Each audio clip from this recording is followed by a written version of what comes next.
chatting with one another. It's 3:05, just for the record.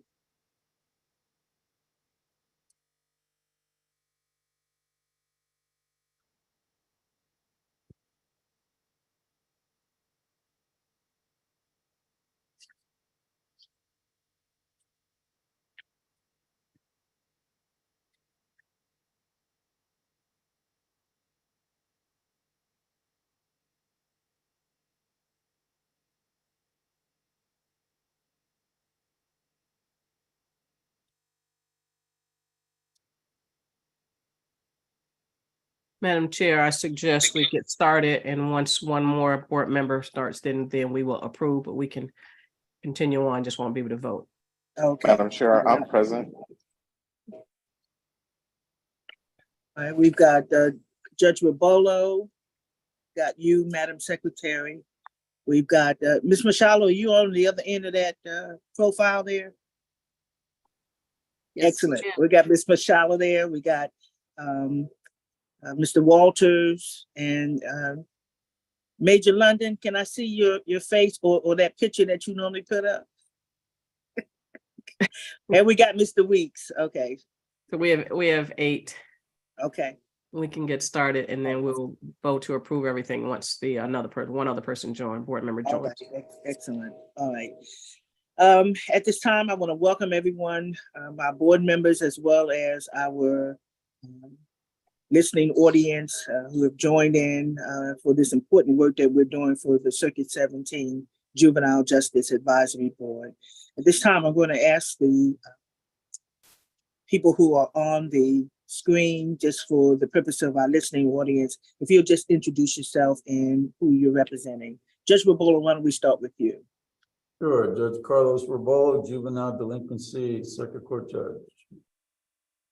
Madam Secretary. Agent Victor London, Fort Lauderdale Police Department. Marsha Ellison, President, NAACP. Roosevelt Walters, just a real agitator. Gordon Weeks, Public Defender's Office.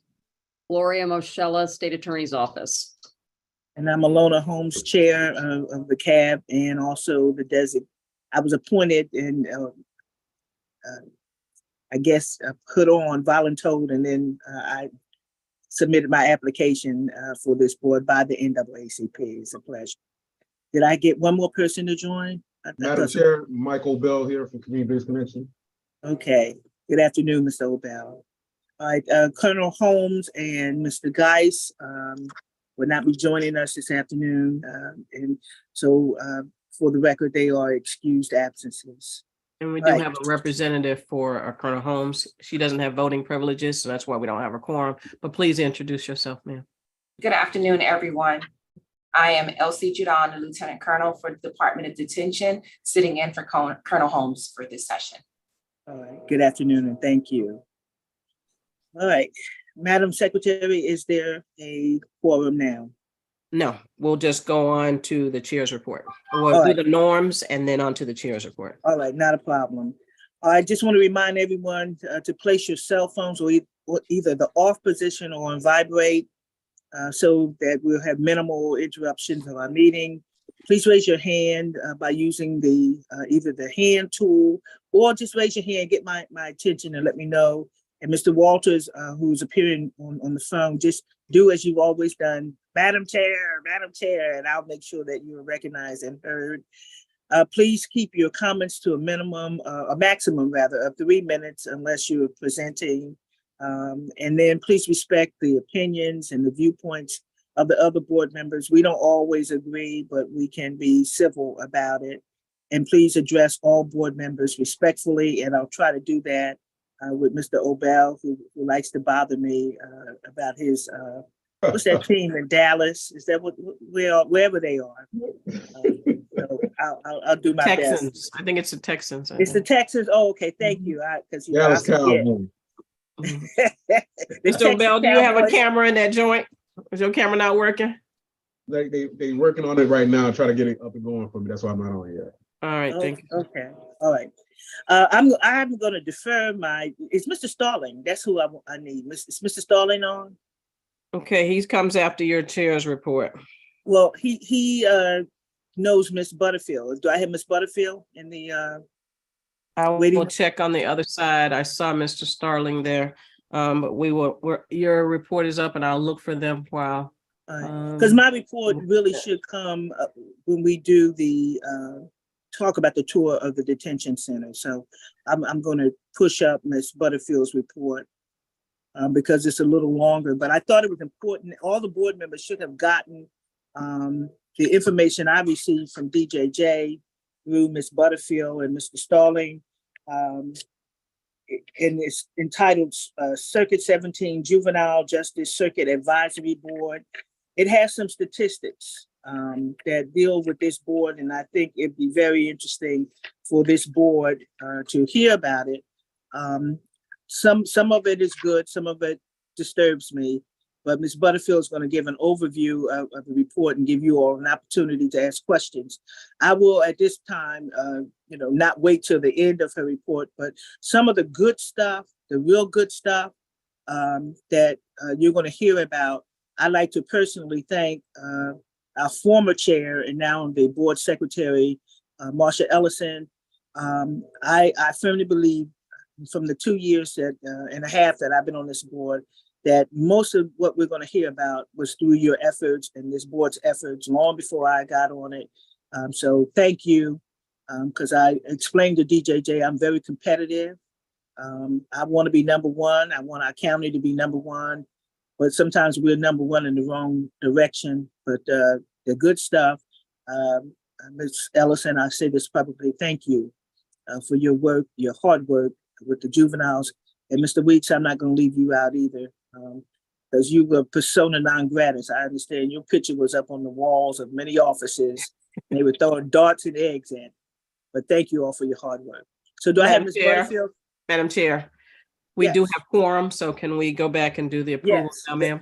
let's do this. All I was waiting for to make sure we had a quorum. At this time, is there a motion to approve the agenda? Madam President, Madam Chair. second, Marcia. Okay. And is there a motion to approve the Finish video the- that has been uploaded on YouTube as the minutes of the meeting that we had back in March? Madam Chair. Yes.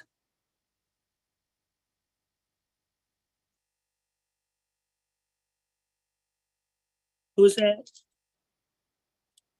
Yeah, he's probably gonna move that both the agenda and the minutes be approved because we still had a Was motion. on was the that you, floor. Mr. Obel? That was Mr. Walters. He seemed to have been disconnected. He was probably gonna move that because you had a motion on the floor that the motion be that both the agenda and the minutes be approved. I said, I'll move it in this place. Major Okay. Lux. All right. And then I'll have a second real quick. second, All right, it's been properly moved and seconded to approve the agenda and the minutes, which is the video of the last CAB meeting. All in favor signify by saying aye or raising your hand. Aye. Aye. Or any opposition, any opposed? Hearing none, any abstentions? Hearing none, the motion's carried. The agenda has been approved and the minutes have been approved as well. At this time, Ms. Butterfield is present. I saw her picture. So Ms. Butterfield, if you'll introduce yourself, and Madam Secretary, she's gonna need a shared screen when she asks for it. So I yield to you, Ms. Butterfield. All righty, thank you. So I'll just give a brief introduction while I'm waiting to share my screen. So thank you guys for having me here today.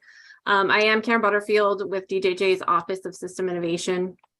So in line with the department's cornerstones to service excellence of the data-driven decision-making, our office, the Office of System Innovation, has created these high-level, what we're calling them, data presentations for all of the 20 circuits across Florida to kind of give an overview of what the juvenile justice system looks like.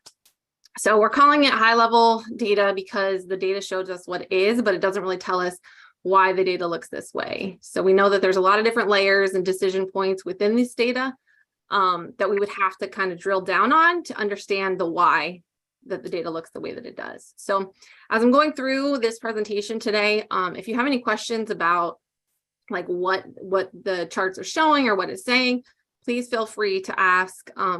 If it's more of a question as to, this doesn't really look right, why are we seeing the data look this way? Then I would encourage you guys to kind of write that down or jot it down somewhere. And then at the end, we encourage the cabs to choose 1 or 2 data points that they really want to focus on, start drilling down at, and create a data-driven decision-making subcommittee to kind of work on those data points. All right, let me see if I can get my screen shared now. Madam Chair, I've set the clock for 30 minutes. Yes, ma'am. Thank you. All right, I'll let you know when there's 10 minutes remaining. Right. No pressure. I'm going to talk really fast.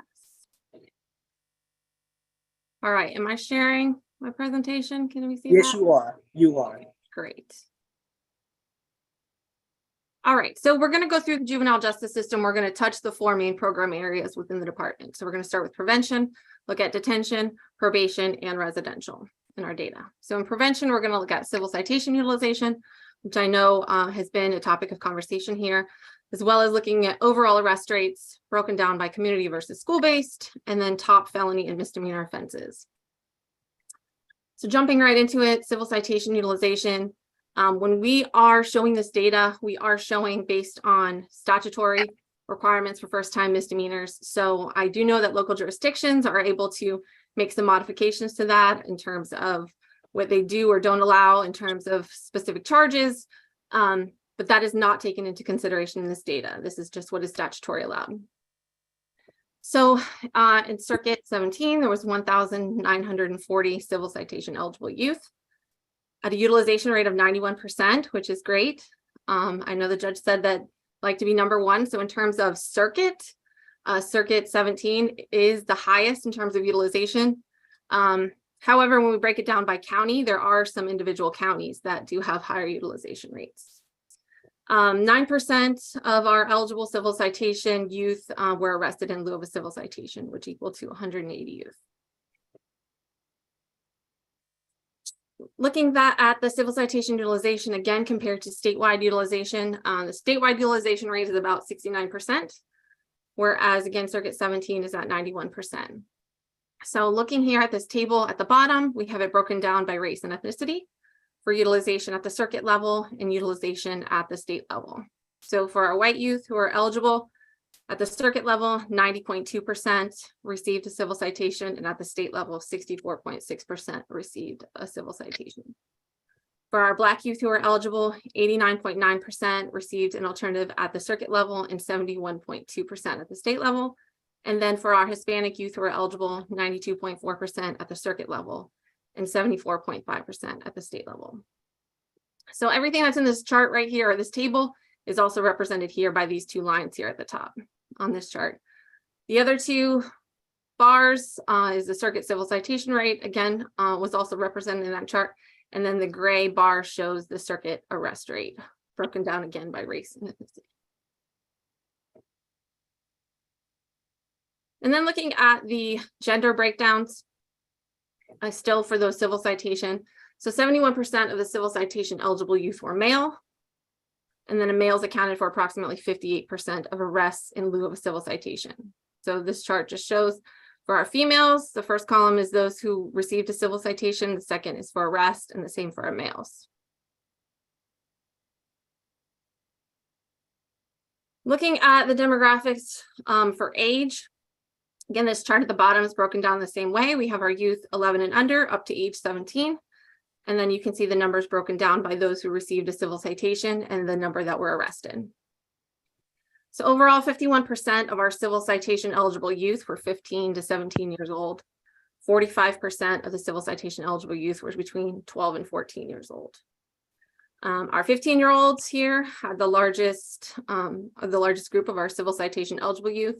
And then they also have the highest arrest rate of our civil citation eligible youth.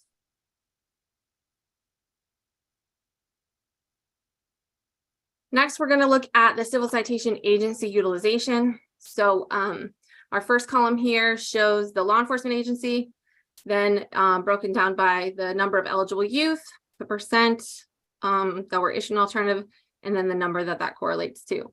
These are just the top 10 law enforcement agencies with the highest number of eligible youth for civil citation. So you can see here topping the list, Broward County School Board Police Department. They have a large majority of the civil citation eligible youth, 1,398 with 100% utilization rate. So all 1,398 youth who were eligible received a civil citation. And then the numbers drop significantly there. Next, we have Broward County Sheriff's Office with 143, a 71% utilization rate. So 101 youth received an alternative.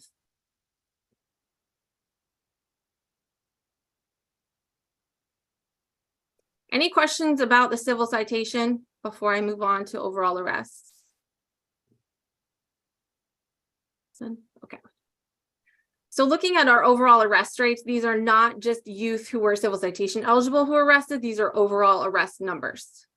So the chart here shows broken down over the last 5 fiscal years. So starting in fiscal year 2017-18 to 21-22.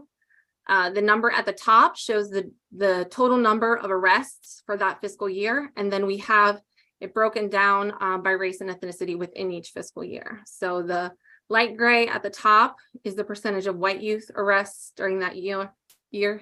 The blue is our Black youth percentage of arrests. The orange is our Hispanic youth. And then there's a dark gray at the bottom, which represents youth who fall into that other category. The numbers are really small, so you won't see it represented really. Ms. Butterfield, let me interject. Board members, I'm going to ask you all to keep your eye on the blue number or the aqua number, numbers and that represents Black youth. In every category, they have the highest percentage of either arrest or things like that. So, and we're finding that from missed opportunities as well. All right, thank you, Ms. Butterfield.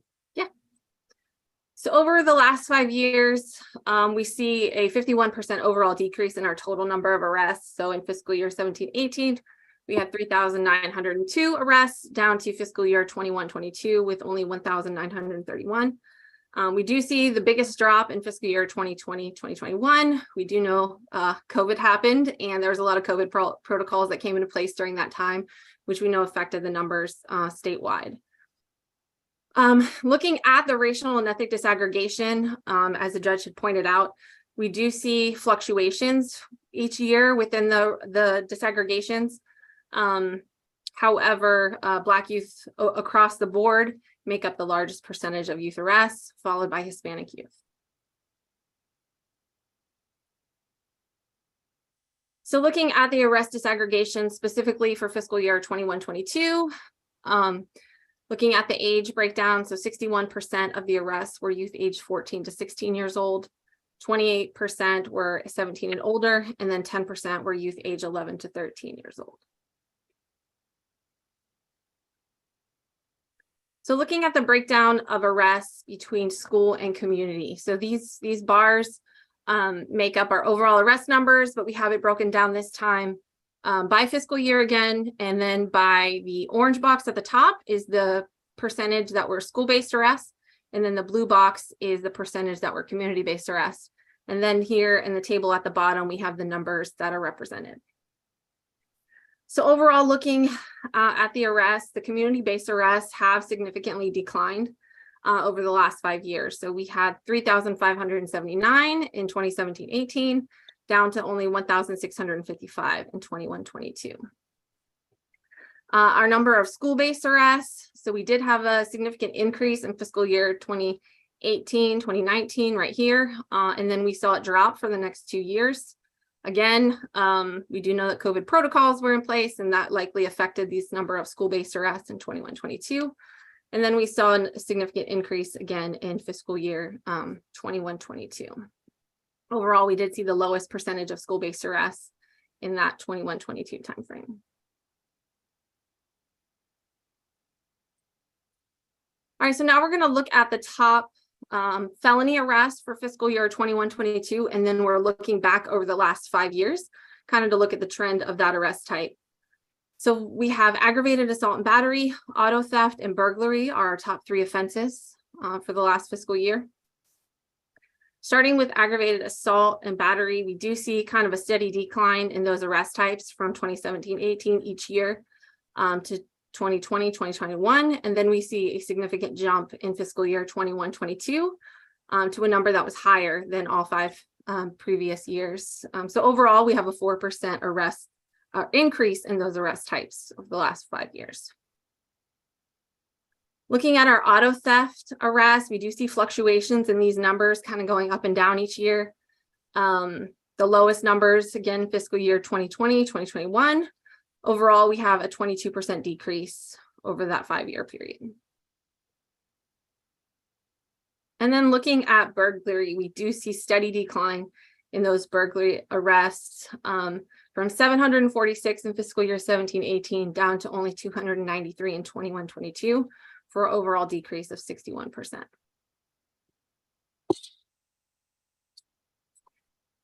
Looking at the top misdemeanor offenses, and Judge, I know you had asked about these felony offenses too and the racial and ethnic breakdown. So I did get those numbers too for you, and I can give those to you later if you would prefer. But typically we see the same trends where our Black youth are represented much higher. The charge auto theft was the highest breakdown, where Black youth made up 90% of those arrests. Burglary, Black youth made up 85%, and then the aggravated assault and battery, Black youth made up 73%. Thank you, Ms. Butterfield. So looking at the top misdemeanor arrests, again, from fiscal year 21-22, again, we do have assault and battery, a misdemeanor assault battery, loitering and prowling, and trespassing. So looking at the assault and battery, we do see those decline with a heavy decline in fiscal year 2020, 2021, and then a jump back up in 21-22. Overall, there was an 18% decrease in arrests. And for the misdemeanor assault and battery, Black youth made up 71% of those arrests. Looking at loitering and prowling, we see these numbers kind of fluctuate up and down with a big decrease again in fiscal year 2020, 2021. However, we also see that number continue to decline in fiscal year 21-22. So overall, there's a 76% decrease. And for our loitering and prowling, Black youth made up 91% of those arrests. And then last, we have our trespassing. We do kind of see steady decline there as well, with a continued decrease in fiscal year 21-22, overall a 67% decrease. For our trespassing, Black youth make up 90% of those arrests as well. Any questions about arrest numbers before moving on to detention?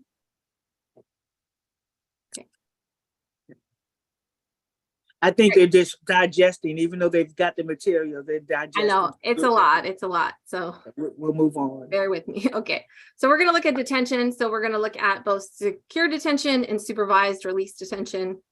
We'll look at the admit reasons, the length of stay in detention, and then the DRE scores. So on this slide, the first thing I want to draw your attention to is this box down here. So this is just representative of the Circuit 17 youth population. So when we're talking about those arrest rates and we're talking about civil citation utilization and we're talking about detention admissions, we want to be able to compare that to the youth population there. So the youth population in Circuit 17, 37% are Black youth, 34% are Hispanic, and 24% are white youth. So when we're looking at our admissions to secure detention, there were 756 admissions during fiscal year 21-22.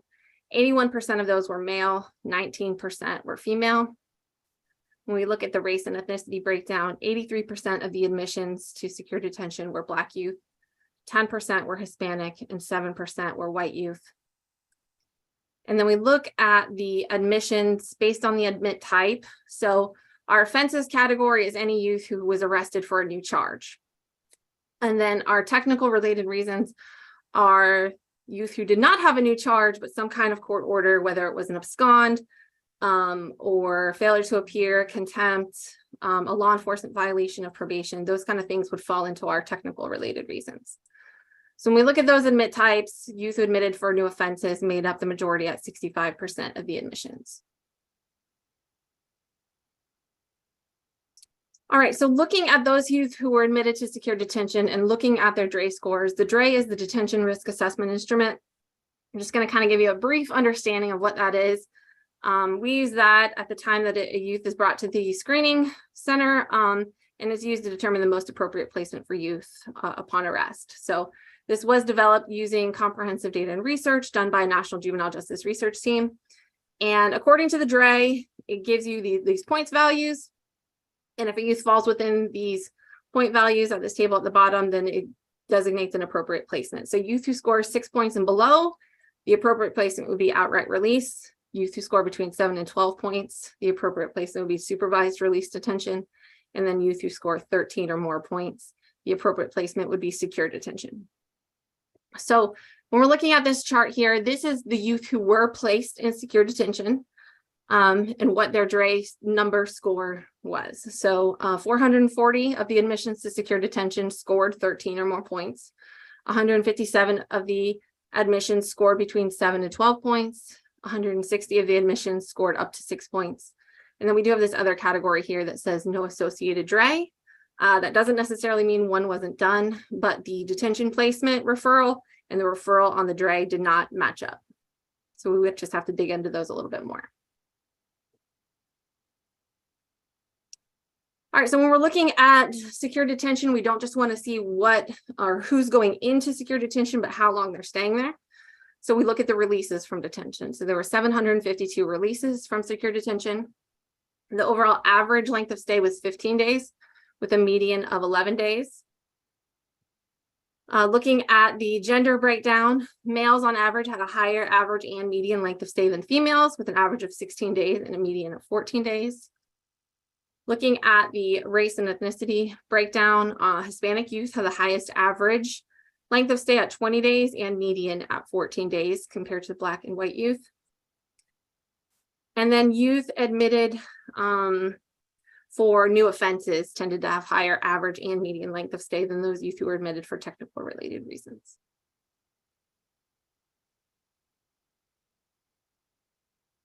All right, so we're looking at our supervised release detention in the same way that we looked at our secure detention numbers.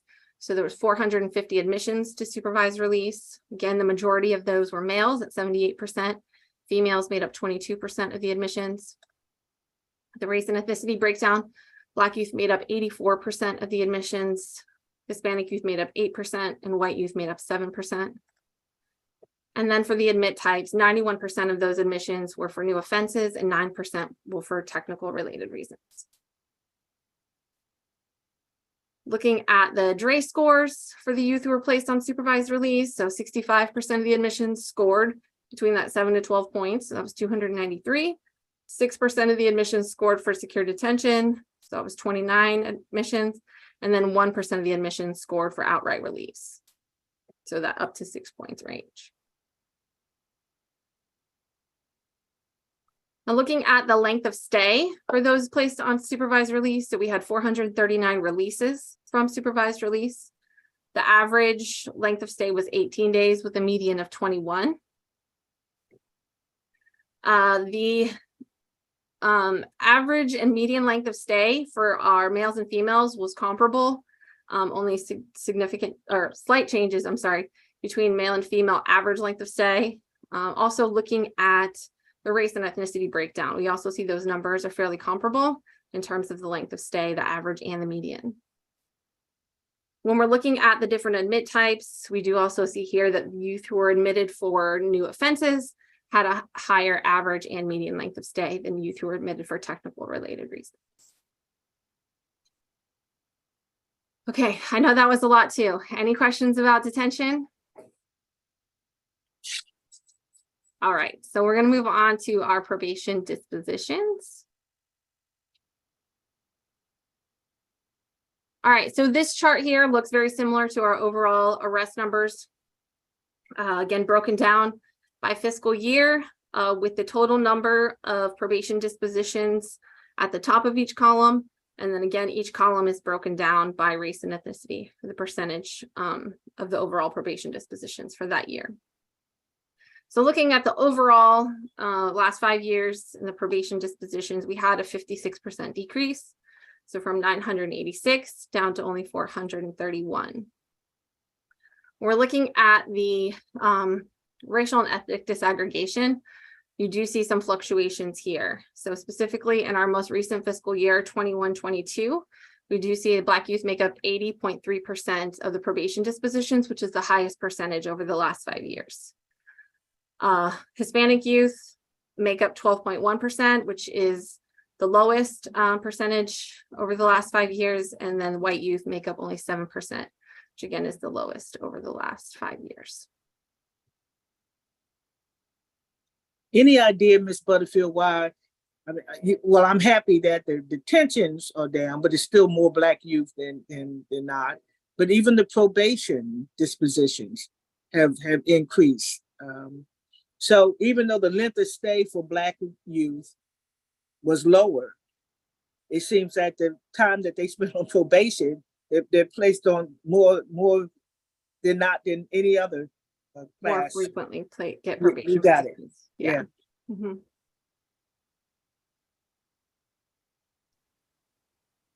Madam Chair, you have 9.5 minutes left. Okay. Ms. Butterfield, take it away. I'm trying not to interrupt. I'm trying to let you get through your That's your okay. That's slides. okay. I only have a few slides left and I'm just trying to talk as fast as I can. All Okay. right. Any questions about probation? This is, oh, I'm sorry. I do have one more. So looking at the age breakdown of our probation disposition. So 50% of the dispositions were youth age 14 to 16. 48% were age 17 and older, and about 3% were youth aged 11 to 13 years old.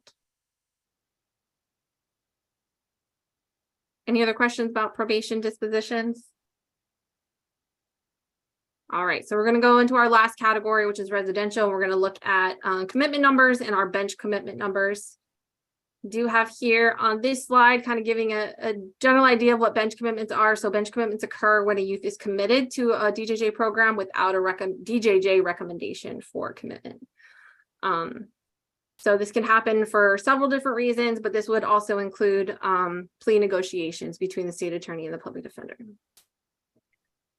So the first bars I'm going to show up in the blue is the total overall number of commitments per fiscal year. And then the gray shows the total number of bench commitments during that fiscal year. So over the last 5 years, we do have a 47% decrease in the overall number of commitments. So from 211 in fiscal year 17-18 down to 112 in fiscal year 21-22. We do have the lowest number of commitments being in the most recent fiscal year 21-22. The next line I'm going to show, this is the circuit rate of bench commitments. So when we're looking at the percentage of bench commitments to the overall number of commitments, this is what the circuit looks like over the last 5 years. And then the next bar is going to show it in comparison to the state percentage of the state rate of bench commitments. So the circuit rate of bench commitments is higher across all 5 years than the state rate of bench commitments. Judge Robolo, are you listening to this? I'm just making observations, Ms. Butterfield. I am, Judge. Okay, I'm just asking. All right, so when we're looking at those offenses that were given a bench commitment in fiscal year 21-22, this is what the offense types look like. So we do have a significant number of armed robbery offenses. They all are felony offenses: aggravated assault, battery, burglary, auto theft, weapon and firearm, felony drug laws, other felony offenses, and then other types of robbery offenses. And then looking at the disaggregation for our bench commitments in fiscal year 21-22, 77% of the youth who received a bench commitment were Black youth, 10% were white, 10% Hispanic, and 3% fell into the other category. When we're looking at the risk to reoffend, 66% of the youth who received a bench commitment were low or moderate risk to reoffend, and 34% were moderate, high, or high. And then we look at the gender breakdown, large majority, 92% were male and 8% were female. So with that, this is where we ask you guys, I know you guys might need a little bit of time to absorb everything that I just threw at you. But we would encourage the cabs to choose 1 or 2 data points that you kind of want to dig into a little bit more. Maybe it's the probation dispositions, maybe it's detention, maybe it's overall arrest rates that you kind of want to start peeling away at. And create a data-driven decision-making subcommittee. So not everyone is data people. Some people really love to dig in. Some people's eyes gloss over. We know that. So those people who are the data people and really want to do that a little bit more, we would encourage you to create a subcommittee, kind of work on that, and we can kind of have fun and dig through that data a little bit.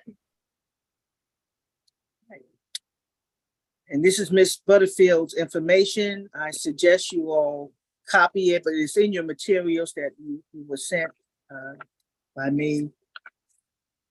All right. Any questions of Ms. Butterfield? I mean, I've got a lot, but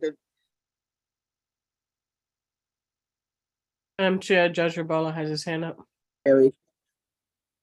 okay. Well, my screen is, I can't see who's raising the hand, so thank you, Madam Chair. So if maybe you could stop the screen sharing and then I can see the hands. Judge Rebola?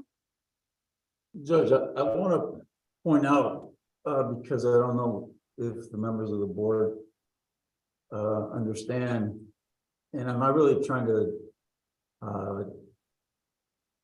take the blame off the judiciary and put it on the state attorney's office, but and Mr. Weeks and Ms. Marshall can comment after I do. But when they talk about bench commitments, I get the feeling that about 95% of those are cases where the state is threatening a kid to put you in adult court, to put a juvenile in adult court, and thereby they take a commitment, and therefore it's a negotiated plea. So we don't have much say in that, because if we want, when I say we, if the judiciary doesn't have much say in that, we can reject the plea, and then the state can put the kid up in adult court. And I don't think that anybody wants to see that happening. So I just want to throw that out there, and would like to hear Mr. Weeks and Ms. Marcella's take on it. Judge, Mr. Weeks has his hand up. Mr. Weeks, I see you, recognize you. Thank you, Madam Chair. Judge Rebola, raises a point that we've been discussing and going around the nation about direct file and, having the threat of direct file and how that affects the decision-making on your case. But I wanted to go back to Ms. Butterfield's presentation. And I took away from that presentation two pieces of information that painted a picture for me. And that was the high number of arrests from the beginning, and then the low number of commitments at the end. So what that tells me is that the funnel is casting too wide of a net in this community, because we are arresting a whole lot of kids, and the majority of them are Black young boys. And the commitments, a commitment means that you've gone through the arrest, the state has reviewed the case, the state has made decisions about whether they're going to divert your case, whether they're going to, they're going to no pros, whether they're going to, vet the whole matter of it. It then goes through the court phase where the court is either going to hear motions on it or, make decisions on whether you're going to move forward to trial or even try the case. And then you get to disposition and there's a commitment. Commitment means there's some punishment attached to it. So you got a big old net with arresting a lot of kids and a little small net at the end that's committing kids. What does that mean? In my opinion, it means that we're arresting far too many poor cases that do not survive the scrutiny of the juvenile justice process to the point where they're ultimately resolved with some punishment or some commitment, the serious cases. So that's what I drew from that whole presentation. As you can see, that funnel started to get smaller and smaller and smaller until it got to the end. And it said we are the smallest commitment level rate that we've ever been at. And we may be higher than the state commitment rate, but we're still at the smallest that we've ever been at. But that funnel at the beginning was a real big number. So that's a conversation that we need to have with law enforcement, with other stakeholders to ask some questions about the quality of those arrests. Are they quality arrests? Because they were quality arrests, they would survive all the way through the process and ultimately result in some type of punitive action or some commitment for a child. But if something is happening, those cases are either being diverted or kicked off or dismissed through motion practice or won in trial, then there's a question of quality. And that's my take on it. But Judge Rebola does raise an interesting point about direct file as well. Mr. Walters?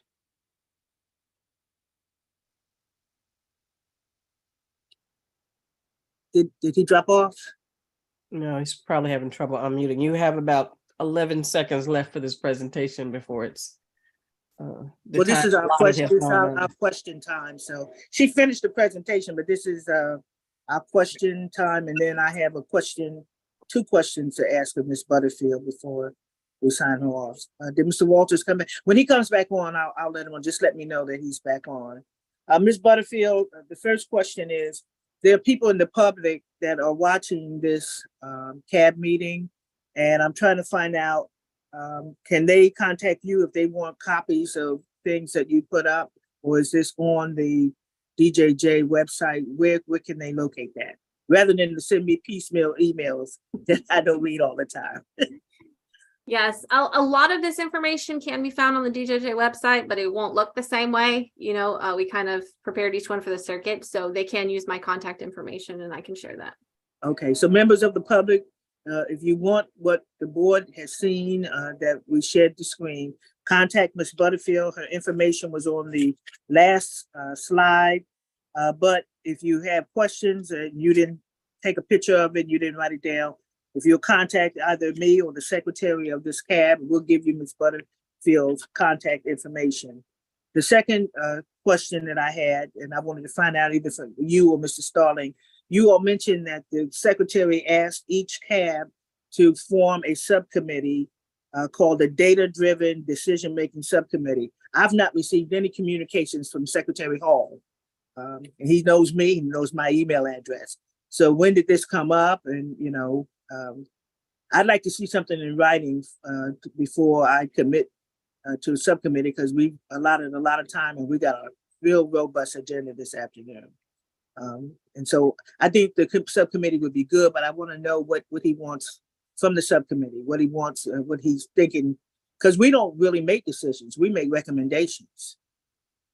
I can decide that I didn't like what I see, that most of the stats are all Black youth, Black males. Yeah. They are being scarred at an early age. That's going to affect where they live, how they work, whether they get into colleges, you know, so whether they get married, because most of these girls now, they don't want convicted felons, you know, they don't want people who can't get jobs. So we got a long road to hoe. We got a lot of work to get done. So did the secretary issue something in writing?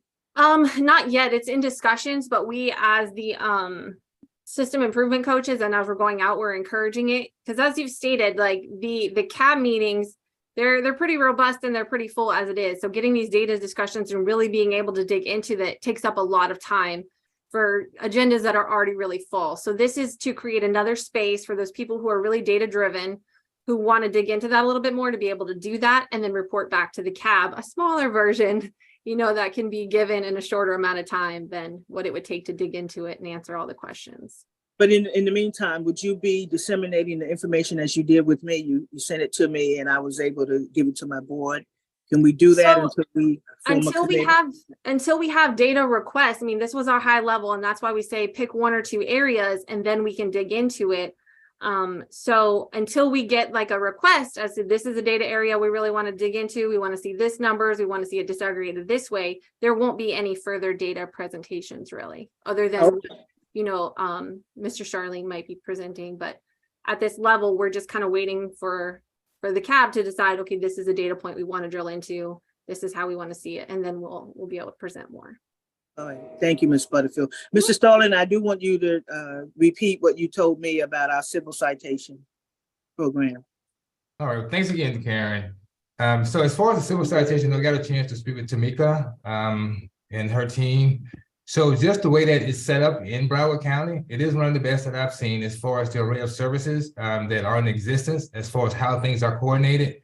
And most importantly, because you have the case management aspect of it, and also having so many layers of community providers that you are able to utilize, and also having the county to invest in it, you know, as far as the funding streams that are in existence as well. So I think it's a great thing. So we started 100% utilization with the school district. You're at 91%. Well, we are 91% overall as a circuit, and I do know the goal is to get at 100% if all possible. And so, but it's a phenomenal job that the county is doing with the civil citation here in Broward County. So I just wanted to share that with the stakeholder group who are participating today.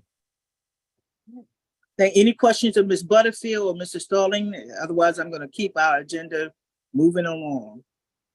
All right, I'll be in touch with both of you because I want to make sure I keep track of this. And then I will send an email to all board members to find out if anyone wants to volunteer. Mr.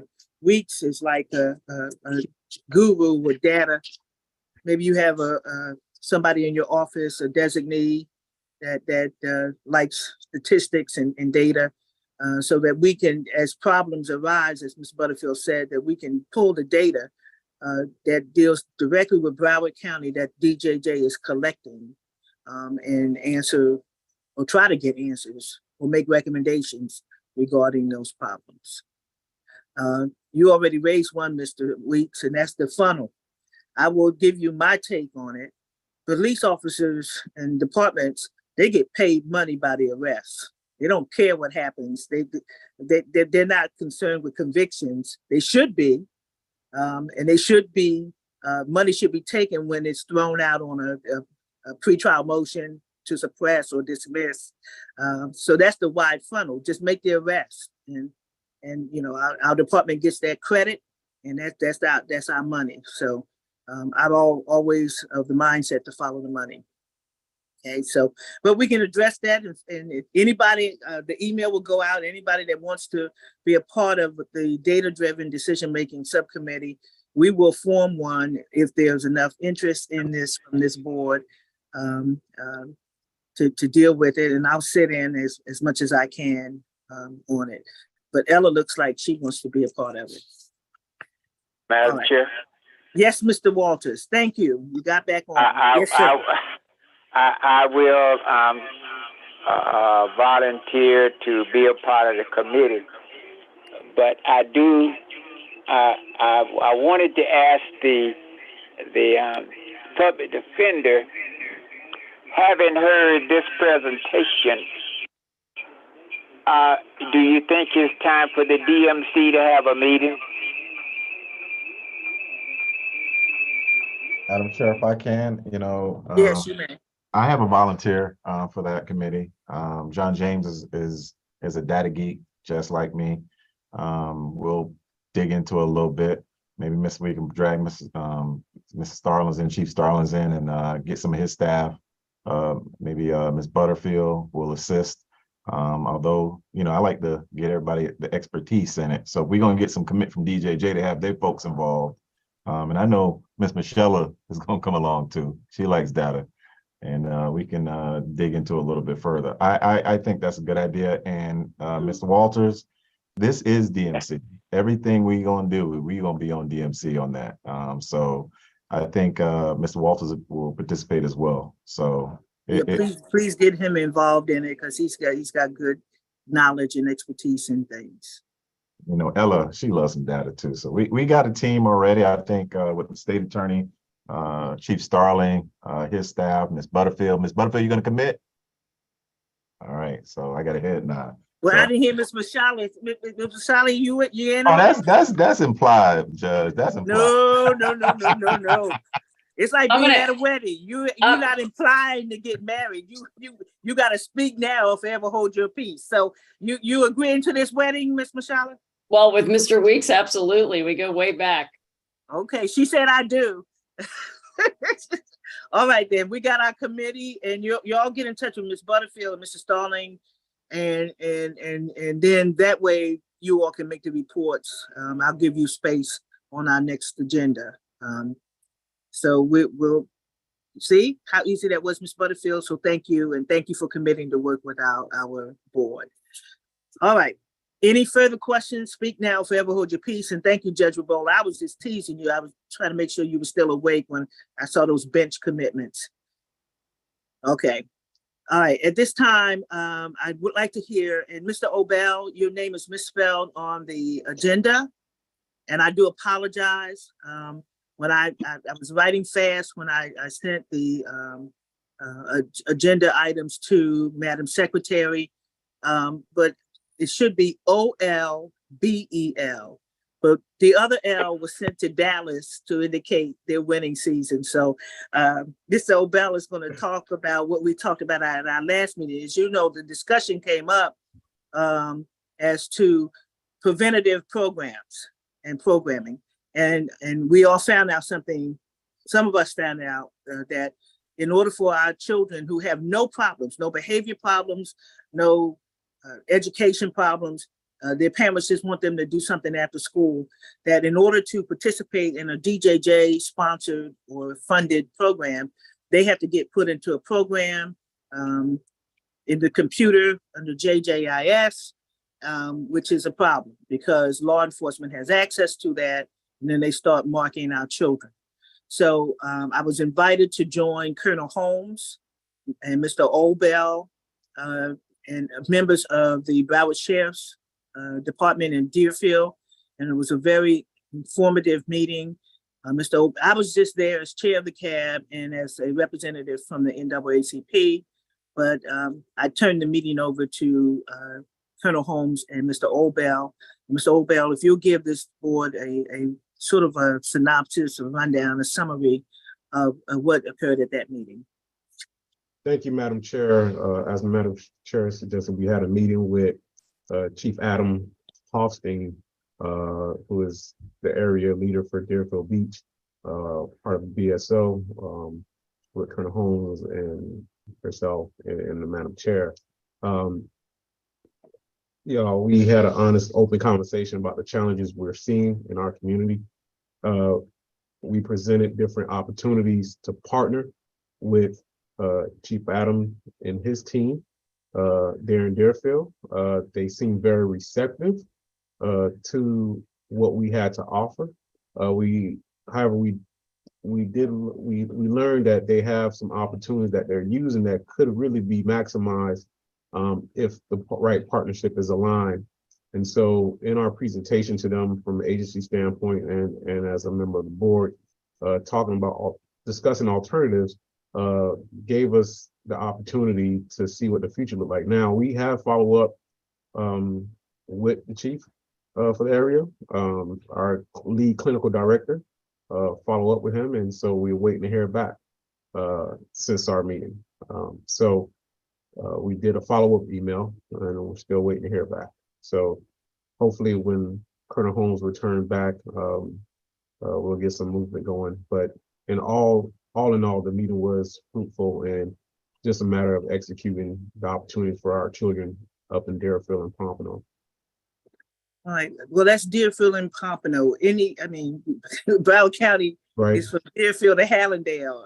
Right. I know, but so we do. What we do know is that Colonel Holmes did say that he'll be looking at other cities for us to open up and just different partners in different cities to be a part of this initiative, so kids can have opportunities to quality access programs with their name not being in the GIS system.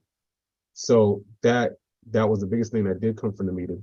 And so that BSO is supportive of this and willing to look at their other cities and partner with this moving forward. Questions of Mr. Obell?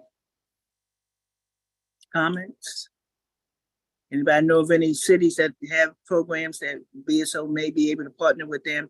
I think BSO is going to have to stick with those cities that they're in. I didn't ask Colonel Holmes that, so that's a question in my mind. In other words, they can't just march into Miramar and start a program. Right. It has to be BSO district areas. Any questions of Mr. Obell? Mr. Weeks, did you have your hand up? Yes, Madam Chair. If those programs that we're considering, are they going to be targeting on fatherhood and Black male youth development and mentorship? Yes, we actually offered the whole gambit to the chief and the colonel, the fatherhood component, the motherhood as well. We also discussed mental health on site in the community services as well. Literally, we provided him with everything in the kitchen, including the sink. So it's just a matter of BSO moving on their part. But myself and the partners are ready to move. Those who we have formed alliance with over the years. May I follow up again, Madam Chair? You may. You know, we were at the detention center, and I don't like to speak on behalf of the detention center superintendent. I would. We're going to talk about that. That's number. Visit this. It's on the agenda. We're going to talk about it. board, But if you want to bring it up, you can. You know, and one of the things that came up is getting folks into that facility to be present, not only to mentor but to be present with the children, because they're craving interaction and guidance on how they can transition out of the detention center, like get a job maybe. Have you had any conversations with the DJJ and the superintendent along those lines?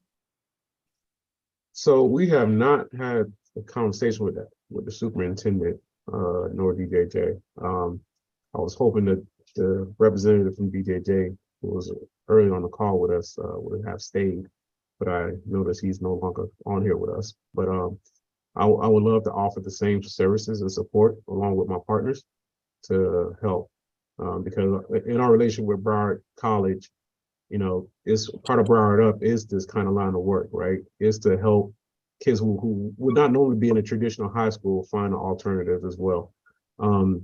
So it's the opportunity is there. It's just a matter of them acting on it. And I think from what I understand, and Chair Holmes, you can correct me if I'm wrong, but the Colonel strongly is advocating for this to, you know, happen across their district. So we can only look forward to that happening, and hopefully DJJ come along and do as well. Now, what I will say that the county have this sort of like a diversion program support services that would allow kids who between the age of 9 and 22 receive those kind of services that the county funds, that DJJ is a part of, but only a selective cases go through that. They kind of pick who gets to go through that line of service. So that's a whole nother conversation for another day, but there's, yeah, that could be challenging. Do you know what their criterion is? I mean, or should I ask Ms. Gaynor? Would she know that information? I think Ms. Gaynor would know that information, but if not, because it may not be in her wheelhouse, and I can be wrong. But I know that they don't necessarily have to commit a felony offense or even a misdemeanor. They can just be at risk, strongly at risk, and they can be a part of those services. It's called the Haven. We also operate the Haven. And again, families receive concrete support. Parents are able to receive employment opportunities. I mean, clearly it goes on, and it's a great opportunity. The referrals are coming in. I can tell you that we do have a lot of referrals coming in. There's several of us that provide this service, and where I think all of us, for the most part, is probably at capacity. Questions of Mr. Obel? Madam Secretary, you see any hands up? I don't have the full screen now. I don't. Okay. All right then. Thank you, Mr. Obel. And if you'll stay on that, I'll keep you as an agenda item until we know the program is up and running. Yes, ma'am. I appreciate it. All right. I will say, yes. To get to Mr. Weeks' point, we can definitely use the support of the office with some of the other line of support, especially with the prevention office. Well, whatever I can do, you know, I show up at meetings, I speak, so you tell me what you need me to do. The NAACP is very invested in our youth, and so you know, my motivation is our mission statement, to get them involved, and so I just don't want them labeled before they've had a chance in life. That's my concern. Thank you, Madam Chair. All right, thank you. All right, it's time, Mr. Weeks again. We're going to monitor and closely follow the juveniles who get arrested for domestic violence offenses. And any update on that? I know Mr. James had done a lot of work. And Ms. Mashala, you were looking in to find out, what happened. I think there were like 3 that you didn't have probable cause affidavits on, and we were opining that they had received notices to appear. And actually, I cleared that up with Mr. James. I did send him a response to those cases. They had not received notices to appear. Those were, oh my gosh, I think they were what I suspected, which was that I believe they were not in custody cases. So no arrest. I have to go back and look at my email, but I did satisfy Mr. James and also for myself what they were. Because they're still getting reported out. So we need to, if they're in a report, that report goes to DJJ, and you see what the numbers, they churn the numbers, and it either raises the statistic or lowers it. So we're trying to keep track of that because they keep track of Broward. So is Mr. Weeks still on? Yes, Madam Chair. Did Mr. James report That's to what I you? was asking for Mr. Jane to be brought over. He's here and he's going to present on this issue. Okay, Hey, thank good you. afternoon, board. Thank you, Madam Chair, Madam Secretary, for giving me this space and opportunity to speak. I'll go back to my my cubbyhole once I'm done speaking. But as it relates to the numbers, I did hear back from Ms. Michelle regarding the 4 that we didn't have PCs for. Of the 4, 3 of those kids were diverted, and another one of the children was, it says that he was fouled due to multiple co-defendants on one alleged individual. We still didn't see a probable cause report, but I believe that case was diverted as well. As it relates to the numbers for this month, our numbers have drastically gone down. We only reported about 8 domestic violence cases this month. Of those 8, 4 of them were males, 4 females. So again, we still see that steady 50-50 when it comes to males and females. 6 of them. If only they would pay us like they arrest us, we'd be fine. Okay.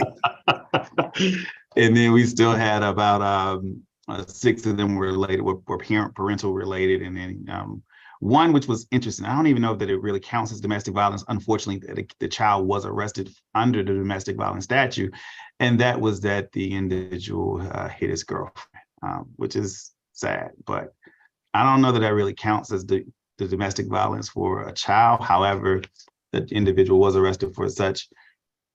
And then another one would happen in a group home. They were arrested it was considered to be domestic violence because of the living situation. So that accounts for that as well. So we saw those numbers. A lot of those kids were actually, they didn't stay in the detention that long. They were provided not respite care, but they were able to go back home. One of the children, I hate to use this term to say that he's a repeat offender, but he's had some problems with his parents. We've since got him some services in place to deal with another issue that's more alarming, that we hope that will curtail some of the action of the parents using law enforcement. But those are numbers. I still think I know initially we started this committee to look and see if we can entertain the idea of possibly looking at sibling arrest related to domestic violence and seeing if they would be considered to allow those kids to go into civil citations.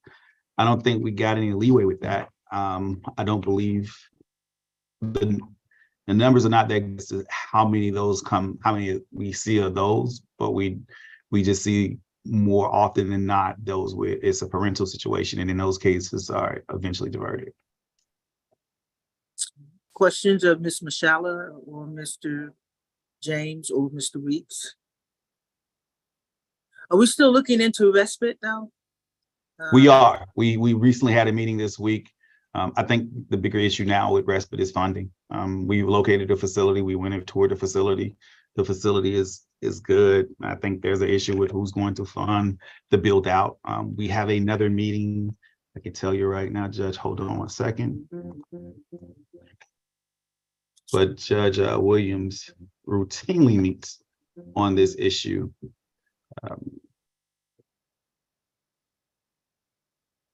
And he's scheduled another meeting for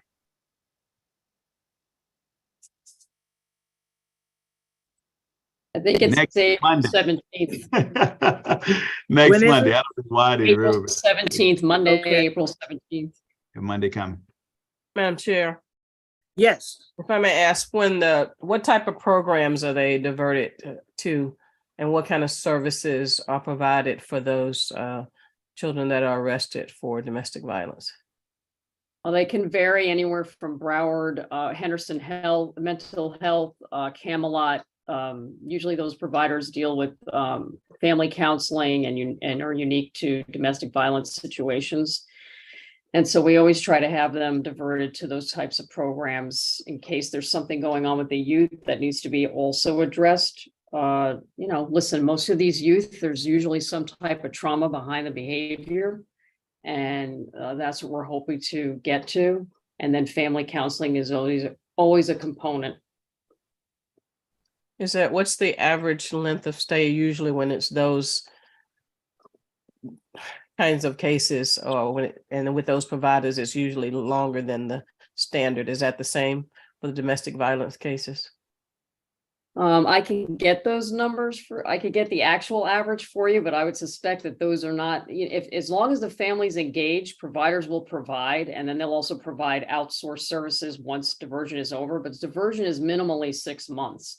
But if a provider believes that a youth needs more, they will, especially in those types of cases, keep them longer, but definitely also put them back into the family, back into the community with wraparound services. They're always welcome to continue services. That's as long as the family stays engaged. One of our most challenging things is keeping the family engaged.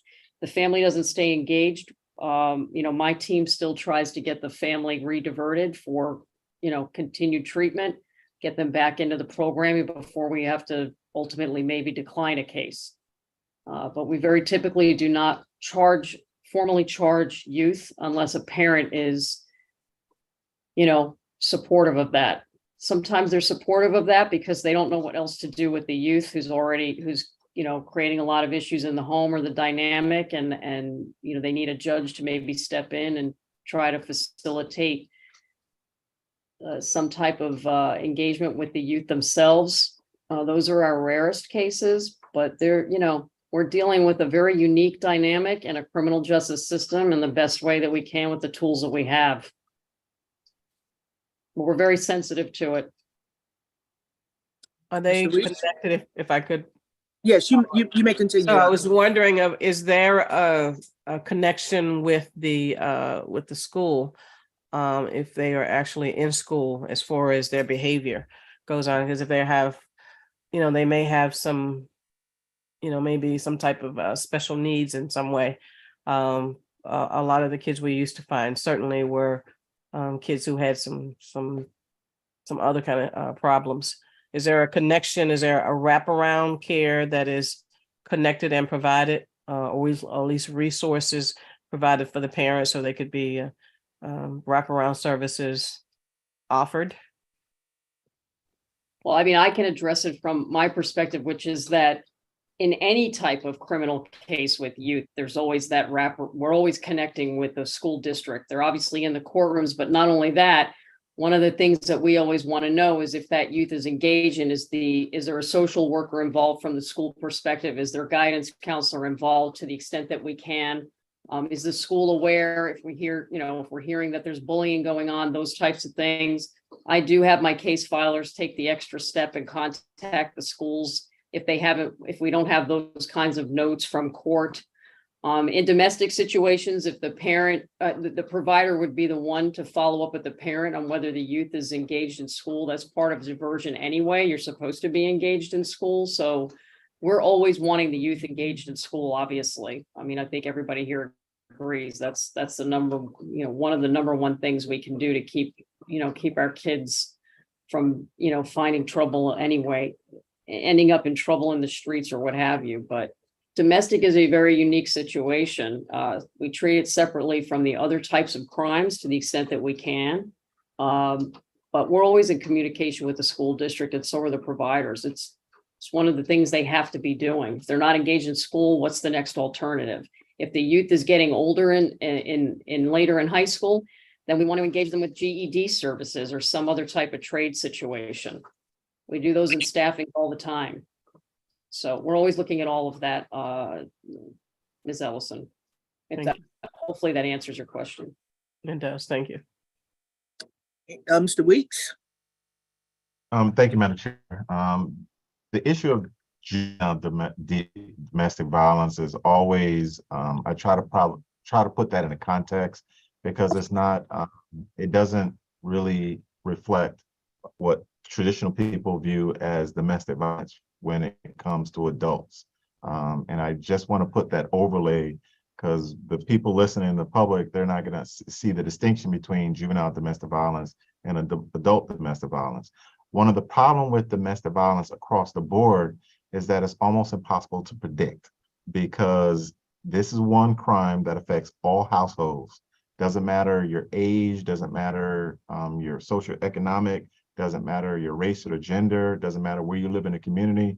Domestic violence comes into the courthouse on an adult scale from all across the community. However, when it comes to children, you have to get ahead of domestic violence. And it's hard to figure out what's going on in a home between the parent and the child, the siblings, to know that there's a situation that's occurring that may potentially result in fighting between familial relationships. And that's why it's hard to get ahead of domestic violence, to put preventions in place, because you would have to be just dealing with all children across the community, try to advise them and teach them about how to have a better relationship with your parents and your siblings and the people that live in your home. So when you raise the issue of the school system, Madam President, that is exactly the only place where you could address this issue across a community, because all of these children are in school. But once again, we are always in a position where we go to the schools and we're asking them to do more and more and more when it comes to trying to educate and help our children. When we identified an issue with suicides that are going on in Broward County, we went to the school and said, hey, we need to have y'all talking about suicide prevention. We also need to have the schools talking about domestic violence, relationship building, having better relationships with family and loved ones, and not using your hands to settle disputes. But we have to bring this education folks into our world, just like we're asking them to come into their world, to see whether they have the resource in order to do that. Because the reality of domestic violence is you deal with it after the fact, when it's in the court system. And that's not the place to deal with it. It is not the place to prevent it. How do you prevent it? You figure out what's going on, what socioeconomic issues are going on at home, what pressures are causing the family to have that tension that causes it to result in them putting their hands on each other or getting into a yelling match and pushing match back and forth. And that's my concern when we're talking about these issues, because a lot of these juvenile issues is going to require a commitment from our school system to allow us to address some of the preventative issues that we're going to need to address. Because we don't have all the children in Broward County in one particular room where we can have a talk about suicide prevention, domestic violence, drug use, mental health issues. Only place that they're at every day is in school. So I just wanted to throw that out. I know I'm talking to the choir when I'm talking to the members of the board, but it's the members of the public that are watching this and on the internet. I want them to have a better understanding. So when they're looking at why we're having these problems, they can help advocate to try to get some solutions. We have to enlist the members of our school system to help message some of these issues. Thank you, Madam Chair. Anyone else? Thank you, Ms. Mashali and Mr. James. And Madam Secretary, if you put Mr. James back in his cubby hole over there, that'll please the chair. Okay, at this time, we're going to, Ms. Gaynor, if you're in the position, let's talk about civil citations and missed opportunities. Okay, good afternoon. Good afternoon. So for juvenile civil citation, I have the month of March. There were 39 referrals to civil citation. There were 49 youth who were discharged from civil citation, 86% of which were successful. Battery still remains the top offense, followed by petty theft. Okay, and then for the missed opportunity report, I was able to obtain the February missed opportunity report from the Department of Juvenile Justice. For the month of February, we have 16 missed opportunities, 5 of which were domestic violence, so they're not eligible for our circuit plan. That left us with 11. Of the 11, there were 6 assault or battery offenses, 1 disorderly conduct, 2 misdemeanor obstruction of justice, and 2 trespass missed opportunities. Tell me those agencies that missed it. Okay, so the agencies that are represented are Coconut Creek with 4, Coral Springs with 3, Davie Police Department had 1, as well as Hollywood and Margate. There was also 1 for Broward Sheriff's Office.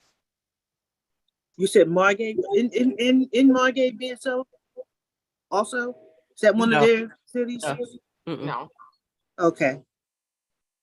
So there. Yeah, that's right. Different uniform. I remember now. All right. So Coconut Creek 4, Coral Springs 3. Which 4 were Coconut Creek? The 4 that were Coconut Creek include, all of them were assault or battery. Did they make a distinction? Because that's 2 different crimes. Right, in the report, they're lumped together. They're labeled as assault and or battery. What about Coral Springs? There 3. What were they? For Coral Springs, there was 1 assault and or battery and 2 misdemeanor obstruction of justice. Okay. And Davie, what was that missed opportunity? That 1? Assault and or battery. Did they have some kind of conference and decide to just lump it all in there? You don't have to answer that, Major London. That was rhetorical. I've never seen those 2 crimes lumped together like that. Okay, assault is threatening somebody and having their apparent ability to do it, and it makes them afraid. And then battery is actually touching someone. So, that's If I may, I think it's probably just the way the report was sent out. So I can definitely reach back out to Mr. Starling just to see if maybe that field was omitted. Okay. But I think previously they were separated. It's just lumped together in this particular report. Yeah, tell him to separate this stuff. Okay, Hollywood missed 1. What was theirs? Okay, so Hollywood had a trespassing. Margate had a disorderly conduct. I'm sorry, what was Hollywood's? EOC keeps trying to call me to let me know I'm in a flood. Trespass. Okay, trespass, all right. And BSO? Trespass as well. So Colonel Holmes, did he know about this? Did Fort Lauderdale have any missed opportunities? Fort Lauderdale had no missed opportunities. Questions of Ms. Gaynor? Any board member with questions for Ms. Gaynor? Mr. Weeks? I have a comment for Ms. Gaynor. Acting Chief Starling came on earlier this morning or earlier this meeting, and he complimented Broward County's utilization of civil citation. And we glossed over that. But I just want to point out and remind the folks in the general public, part of the reason that it is so highly successful in Broward is because of this exact endeavor that goes on here through this cab, having the report publicly discussed about where the missed opportunity is happening. Then we drill down a little bit deeper to see what caused that missed opportunity. It's the diligence of this cab on this issue since years have been on this issue that has caused the adoption of civil citation in this community to the levels that you're seeing that Chief Starling acknowledged earlier. And I don't look for praise, but all of the members of this board, y'all deserve great praise for keeping to this commitment to this community to try to make sure every one of our children has an opportunity for civil citation where it exists. So I thank you all for that. And I just wanted to make that statement known because we sometimes get criticized for being very, very zealous and aggressive advocates for our children. But I will never be criticized and never step down or back down for fighting for kids. So y'all may not like how it's done sometimes, but sometimes you gotta, the proof is in the pudding. Well, I echo that, and something that Ms. Butterfield and Mr. Starling didn't know, that we have an administrative order in this county that deals with civil citations. And I invited them to go pull a copy, because I don't think any other jurisdiction has what we have in terms of the administrative order. So I know it was pulling teeth and pushing. I guess I could have been accused of assault, but we were on Zoom, so I didn't have the apparent ability, Judge Robolo, to carry out the threat. But we do have it, and so that speaks volumes. But we still have a problem based upon those statistics. Black males are being arrested at more higher rates than any other category of juveniles, and that's a shame. Any questions of Ms. Gaynor? Ms. Gaynor, thank you. That was the February report. Did Mr. Starling say that he was going to give you details for March?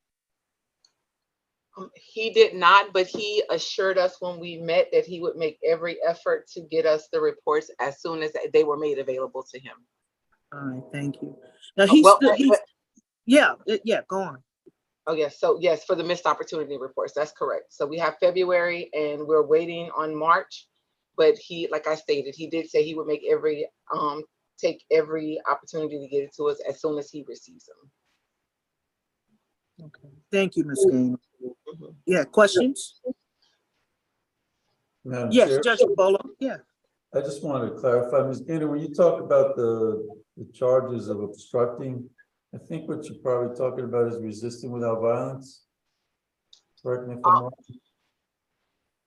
I would like to correct you. However, I don't have that particular charge listed. I think they're lumped together. And I'm thinking that that particular field may be missing from the report. So I definitely can get clarification and I can provide that information either next month, but also I can provide it before. And just for our view in public, resisting arrest without violence and obstruction are kind of like synonymous, but normally when it says obstruction, the child resisted without violence, they either ran when they saw the police officer, or they gave a false name to the police officer. So it gets written up resisting arrest without violence. And sometimes the officers are just saying obstruction. I think I'd really love to go to the academy and find out who's teaching them probable cause affidavit writing. And they're lumping assault and battery and obstruction with resisting arrest without violence. They're different things. So Judge Robolo, any input on that? I mean, just to. No, you hit it, Madam Chair, you hit it right on the nail, but the judge, I was gonna say that they may not be teaching how to write a probable cause affidavit at the academy. At least from what I'm reading. Okay, point taken. Major London, you teaching your officers how to write these reports up? I mean, you can't lump the crimes, because one is, assault is a second degree misdemeanor. Battery is a first degree misdemeanor. And they put that together, and that's making it seem like the child is a violent person when all they did was say, after school, I'm gonna beat you up. Okay. I would venture to say that it's a data pool that's merging it. Because when you're doing the affidavit, you have to do the specific crime, the statute, and they're not lumped together that way. Any questions of Ms. Gaynor? Any further questions? All right, hearing them. Ms. Gaynor, as always, I'm thankful and appreciative of your efforts to help this board. I appreciate you. All right, let's move on. Yes, somebody. I would, just if I may, I would also like to volunteer. I can be the water girl, whatever's needed for the data committee, because I would like to participate as well. We're not gonna make you the water girl. You make you the information analyst. I'm gonna be the chair. So thank you for volunteering. Mr. Weeks, put her to work. Right. We're more than happy for you to join us, Ms. Gaynor. Okay. Now, I did not say who would chair it, but would you all please select a chair and let me know who's doing the data? And I think Ms. Gaynor is going to be a great addition to that subcommittee. Absolutely. Mr. Starling was dying to say something about his data grab and DJJ, Madam Chair. Yeah, sir. Okay. Yeah. I guess is it Chief London? Yeah, he is correct. So in JGIS, we have it an offense type that's not together, but there's another cell, Ms. Gaynor, cell O. We're going to show, it's actually going to be battery for all of those cases that has assault in our battery. They all are a battery offense is the way that I'm seeing in cell O that I'm looking at right now. But I will definitely make sure that it's clarified for you. That way it won't be an issue when you guys are looking at it the next go round. But they are all batteries. Okay. Madam Chair. Yes, Mr. Walters. Yes, you may be heard. In reference to the report on missed opportunities, as I was listening to the reason for the miss, it seems to me that they weren't eligible for other programs, and if they're not eligible, I don't think we should count them as a miss. That's just my opinion. But I think, well, I agree with you because it confuses the data. It messes up the percentages. But if we don't know about it, because some of those are, if they're not eligible for civil citation, we still should have a subcategory because that's how we found out about the respite issue and the domestic battery. And we find out what happens to them because nobody was saying anything, and it was the Madam Secretary that brought it out. Well, what happens to those children? So, yes, how can we categorize that? How can we? I think we can say not qualified for the program. She's doing that. And that way we can have a true representation of missed opportunities. To me, missed opportunities mean that there was an opportunity for this person to be in the program, but for some reason they wasn't allowed or they didn't go. Rather than they didn't go because they wasn't allowed, if that makes sense to you.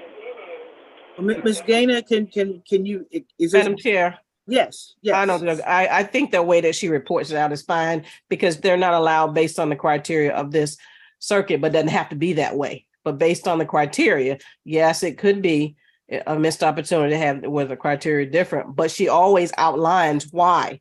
There were 16 missed opportunities and 8 of those were domestic violence. And so they're here. And so we know that pull out those 8. And then she outlines by department and number and arrest. So I think this is perfect the way that she has it. We all know that.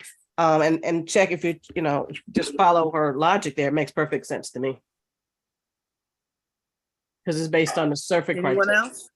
Well, I mean, I understood that when she said there were 5 domestic violence, and then when she gave us the 16 missed opportunities, her first part of the report were there were 5 domestic violence and they were not eligible. Because that's not the same everywhere. There's a method Right. to madness there. Well, Dade County they're eligible, but here they're not. And other counties as well. We couldn't get that agreement. So maybe we can go back to the drawing board a little later and do categories.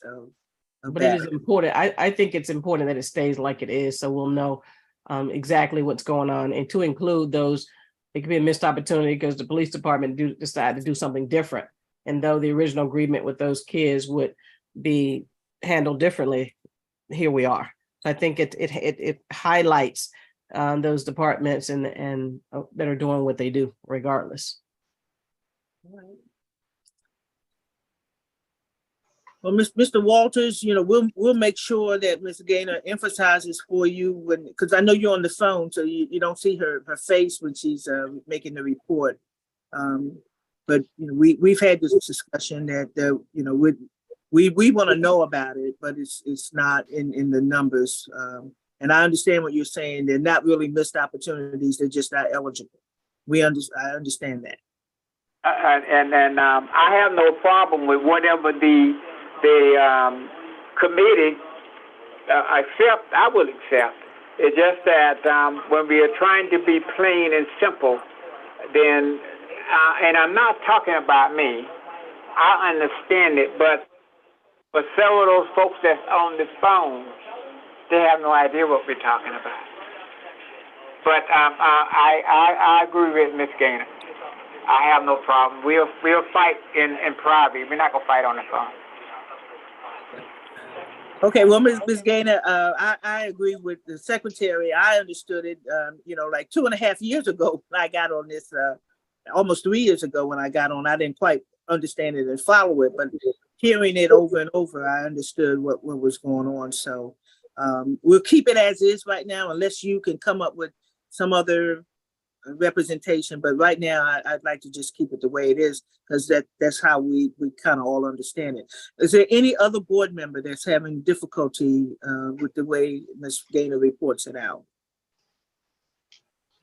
All right, thank you. Thank you again, Ms. Gaynor. Ms. Gaynor, I do need to ask you a couple more questions. I got a little bit more time. Can you tell me the breakdown agenda and of these offenses? Yes. All right, thank you. So there were, of the 11 who were eligible for our circuit plan, there were 6 male and 5 female. That's the gender breakdown, 6 male, 5 female. Okay, what about race? 8 Black, 1 Hispanic, 2 white. I'd also like to, Madam Chair, I'd also like to know about the 11, the domestic violence one as well. Okay, for the 5 domestic violence, do you have a breakdown for that? I can.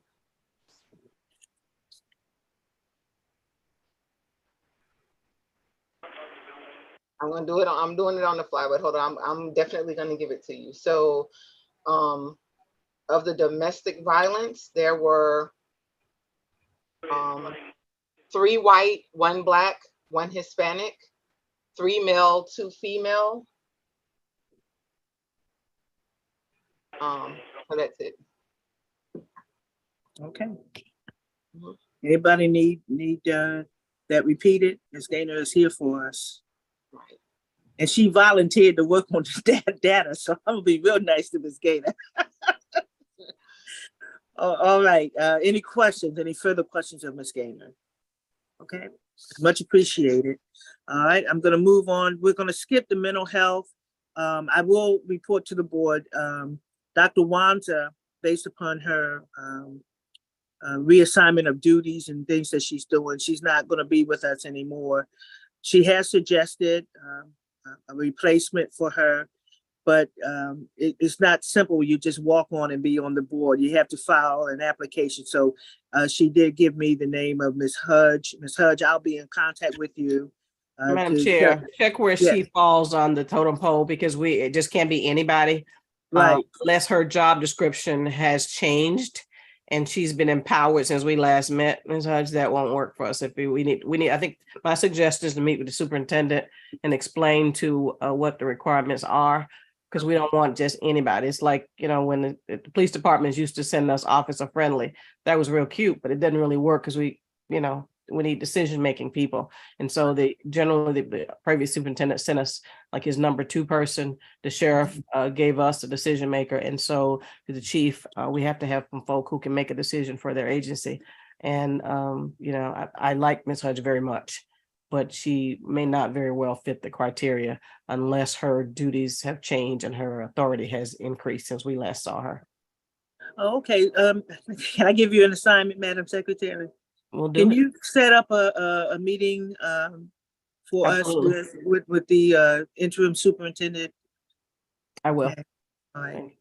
All right, thank you. And we'll let all the board members know when the meeting is, because we operate under 286 in the sunshine. So we'll let you know when we meet with her. But I want to do it, because I need some information, because I want to find out about the new mental health plan that the school board has put in place. Broward and Dade have set up sort of like havens for students with mental health issues and services that they are providing. I want to know about that. And then there was a startling article that came out that the escalating violence being committed by females in a certain age bracket. And we kind of talked about it. We alluded to it. I think Mr. Weeks, you talked about the females and cell phones. That's where things start. And TikTok. Let's not leave that out. So as soon as I can get with Dr. Smiley and if Ms. Hudge fits the bill, but I had to fill out an application to be on this board. So the secretary didn't reject me, so I'm here, y'all. So thank you. Madam Chair. Mr. Starling said he looked up when I said that I didn't get rejected. He let me slide through, Mr. Starling. Yes, Madam Secretary. I did receive a text from the senator. She is on the floor as we speak, and she was not able to attend the meeting because she is in the middle of this battle in Tallahassee. Oh, she is excused for this meeting. All right, that is an excuse that she's doing the work of the people. Okay, and I have Representative Pearson from Tennessee. He was reappointed by his commission this afternoon. He's back on the floor in Tennessee. All right, moving right along. Let's do the DJJ Detention Center tour. We got 18 minutes left in this meeting. So Madam Secretary, I'm gonna let you take the lead, you and Mr. Weeks. I was present and I did the tour. And I wasn't all that pleased with what I saw. We need a new building. Mr. Weeks. Mr. Starling was there also. Mr. Weeks. Every time I go there, it's like singing the same old tune over and over and over again, because for those folks that have not visited, it is structurally inappropriate, in my opinion, for children. The design of it is a throwback to the 50s, and it is designed in a bunker type hardened facility. I say that to give you some perspective of what we're dealing with. It is a hardened bunker-like facility where children are sleeping on what is described best for me as a concrete slab with a cushioning type thing on top of it, where you look in through a window and there's a big concrete thing on the floor that children sleep on. That's just the reality of this building. It was designed many, many years ago, and it is just not, in my opinion, appropriate for children. The facility, the design of it in and of itself will institutionalize you over time, not only for the children that have to be housed there, but the employees that have to work there. They have done some things to improve the facility. There are a number of murals that they have painted, and they're very fine murals. I got to give them credit. They got some good artists that came in and put up some really fine murals all throughout the building, trying to soften the tone of this hardened facility. But you cannot soften concrete.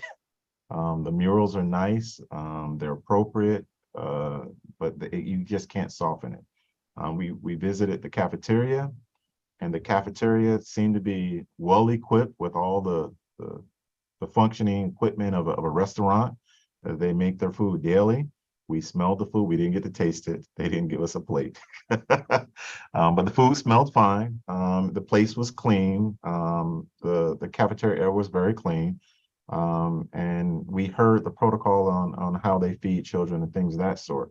But one of my challenges, and I raised this to Chief Starling, and I raised it to the superintendent, is that they should monitor across the board the weight of every child that comes in, and the weight of every child that exits that facility, just to have a visual of, are these children getting enough food and nutrients. And I know from a a barometric standard. They're giving them the caloric intake that's required, but they are teenagers. Many of them are teenagers. And if you have teenagers at home, I have teenagers at home, you know, they're like locusts. They eat food and devour food because they're growing. And sometimes we just have to accommodate them when they want seconds and thirds and things of that sort. And when you're in a detention site facility, I don't think they can accommodate all those seconds and thirds and things of that sort. So we have to figure out a way to balance the structural institutional setting and make it a little bit more of a home-like setting, so you can control the behavior and encourage good behavior by these things. I'm not talking about incentivizing food. I'm not talking about incentivizing food, but I'm talking about making kids feel like when they're having a meal that they're not having just this amount and that's all they're going to get, that they can eat and feel as though they're sustained. Now, the mods are the places where the children live and spend most of their day. Because of the design of this facility, we went on a rainy day and the kids weren't in their classroom setting, because taking them to their classroom setting would require them to walk them through the rain. And they're not capable of doing that. The design is just poor. So the kids were doing their classwork in the mod, and the classwork, we had to question what they were doing, because they were just filling out these little, we saw them all. They were little word puzzles or you know, crossword puzzles or No, some. they were lessons on interviewing, and they had to write on the bottom right-hand side some ways to interview. And so, I mean, I looked at all of their papers in one of them. Did you see the crossword puzzle? Yeah. What does that have to do with the curriculum at their schools? You had Coconut Creek, you had Cypress, whatever. That's nothing to do with curriculum at their schools. That sounds cute with that the interview thing, but if you talk to the kids, that has nothing to do with anything. And we had some good conversation with those kids, and let me tell you, those kids were very happy to see us. They were engaged, they were talkative, they were not shy, and they were also very polite. They took the time to be polite enough to tell us what they felt, what they needed. And many of them mentioned that they would like to have seconds. They mentioned that the toiletry aspect of it, you know, the toothbrush and the toothpaste is, you know, is not, you know, of the norm that they were used to. We did see the shower facilities, and one of the shower facilities was fully rebuilt. And it was much better than I've ever seen a shower facility in that facility before, but it's still a barrack style shower. And the young ladies have a shower where there's a cloth clothing item that's between the neck area and the torso area, but the feet are still visible and the upper portion of the body is still visible. And I question what happens if it's a short young lady taking a shower and it doesn't cover her appropriately. You know, do people on the outside, can they see her? And we know that children are very body conscious at that age. And we have to be mindful that we're not traumatizing them more by forcing them to take showers when they're already concerned about the developing body and having people see it and make comment on it or tease them about it and things of that sort. And I know that it's difficult for the department to consider these things, but these are children. These are not adults. They're not hardened. And we need to constantly be mindful of the way we approach them as children. So with the issue about the schooling, not being able to go to a proper school setting, the issue with the type of curriculum that they were receiving, whether that's going to be transferable back to their home school, or they're going to get any grades for that stuff, or they're just going to fail that semester out of their home school, because I'm not sure if they're even doing what is able to transfer back to a math class or English class or anything that they're conducting themselves with in the detention center. Because of the rain, I'm sure they weren't able to go outside. You know, they did, you know, make some improvements to the sitting area, which is a garden area that they tried to improve. There were improvements, but the reality is that building is spending good money over bad money trying to maintain it, and for how long it's going to be able in a functional use is questionable in my eyes, because that facility, in my opinion, is just hardening children. The staff seem to be very, engaging. But we were on a scheduled visit, and this is no criticism of DJJ. But we did notice that when we got there was a mop bucket, and a gentleman was mopping that floor when we walked in. A lot of bleach. A lot of bleach being used. And we don't know if Like ammonia to me. that was for us or if that's was standard protocol. But it was very well mopped down and swept down, and we saw everything, including the dryers, the washer and dryer machines that they use. So, overall, I have seen improvements in that facility from when I visited many times throughout the years.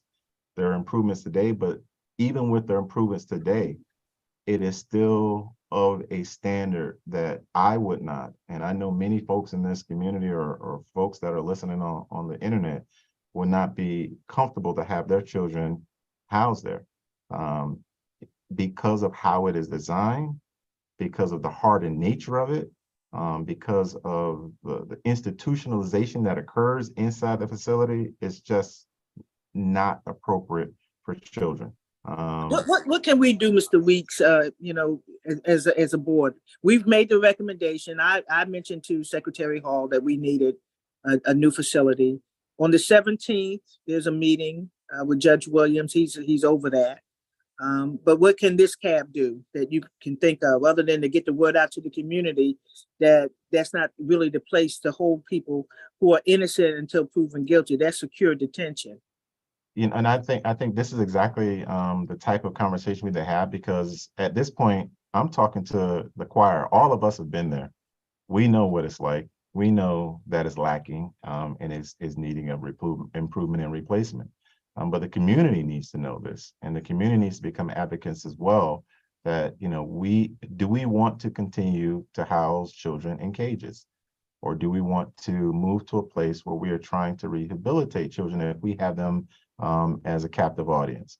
And if we have them as a captive audience, then let's do something that's going to uplift them and benefit them and strengthen them, than giving them a mindset of, I'm getting ready to go to, to college. That's what they call it these days, the big boy college.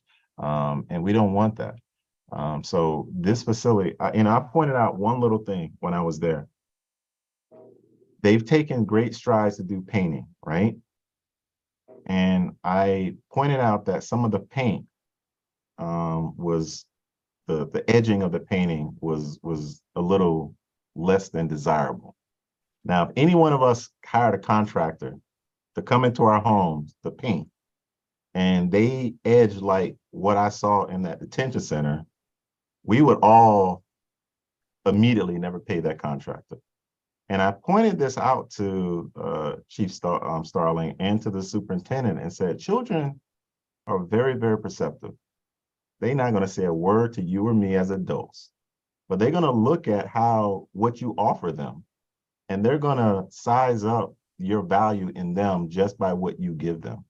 And if that little edge line is not of any significance to you because there's children, then they're going to say that you don't really have no care for them, and they're going to act accordingly.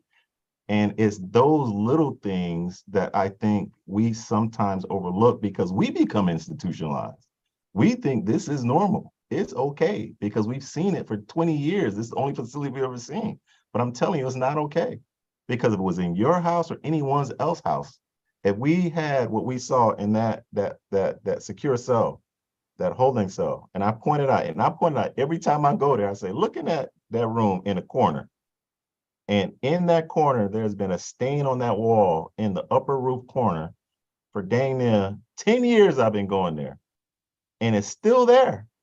They say, oh, we don't use the room. We don't use the room. So, we'll get to it.